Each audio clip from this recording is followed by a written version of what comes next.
Comeback হয়তো একেই বলে। বল হাতে এবারের আসরের ডেথ ওভারের রাজা বলতেই হবে খুলনাকে। বোলারদের দারুণ বোলিংয়ের পর মিরাজের ব্যাটিংয়ে শেষ পর্যন্ত জয় নিয়ে মাঠ ছেড়েছে মেহেদী মিরাজের দল। এই এক জয়ে আবারও ওলট পালট হলো বিপিএল এর পয়েন্ট টেবিল। প্লে অফের আশাটা বাঁচিয়ে রাখলো খুলনা বোলারদের কীর্তি আর মিরাজের হার না মানা ইনিংসে। তবে খুলনার জয়রথের গল্পটা শুনবো প্রতিবেদনের বাকি অংশে। বিপিএল এ চট্টগ্রাম পর্বের শেষ ম্যাচ। সিলেট স্ট্রাইকার্সের মুখোমুখি খুলনা টাইগার্স। টস জিতে সিলেট ব্যাটিংয়ে। প্রথম ওভারেই খুলনা রনি তালুকদারের উইকেট তুলে নিয়েছে। আবারও প্রথম ওভারে উইকেট পেলেন মেহেদী হাসান। খুলনাকে দারুণ শুরু দিলেন কাপ্তান। দ্বিতীয় উইকেটে জাকির হাসান ও জর্জ মানসির সফল জুটি। 28 বলে মানসির 50, 58 রান করে আবু হায়দার রনির বলে বোল্ড হয়ে যান তিনি।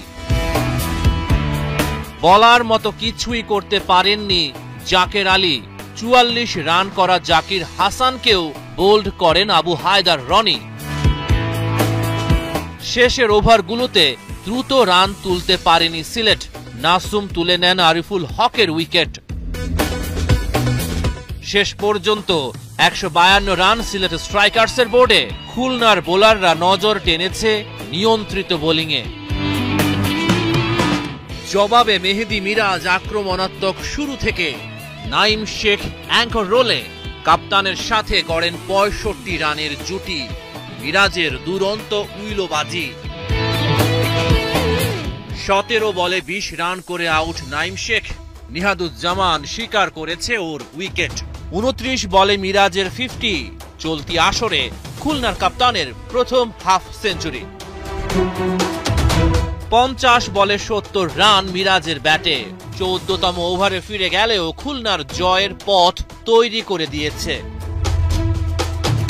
শেষ দিকে আর নয় কোনো নাটকীয়তা। সিলেটকে হারিয়ে দিল খুলনা। এই জয়ে মিরাজের দল প্লে অফের দৌড়ে টিকে রইল। 9 ম্যাচে 8 পয়েন্ট খুলনা টাইগার্সের সংগ্রহ।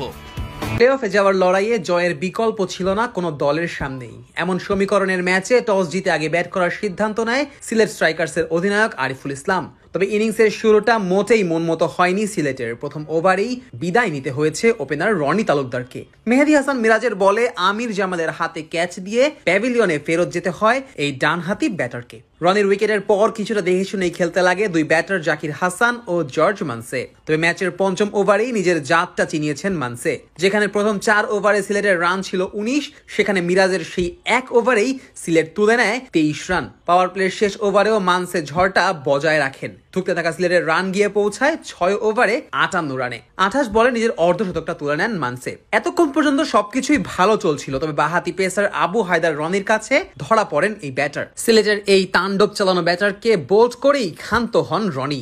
মানসের উইকেটের পর সিলেটের আর কোনো ব্যাটারে নিজেদের নামের প্রতি সুবিচার করতে পারেননি। জাকির হাসানের ইনিংসটা অবশ্য একটু বড় হলেও রান তোলার গতিতে বেশ পিছিয়েই ছিলেন এই বাহাতি। 44 রান করা জাকিরও অবশেষে শিকার হন আবু হায়দার রনির। NCL T20 পর বিপিএল ও বল হাতে জাদু দেখাচ্ছেন এই বাহাতি পেসার।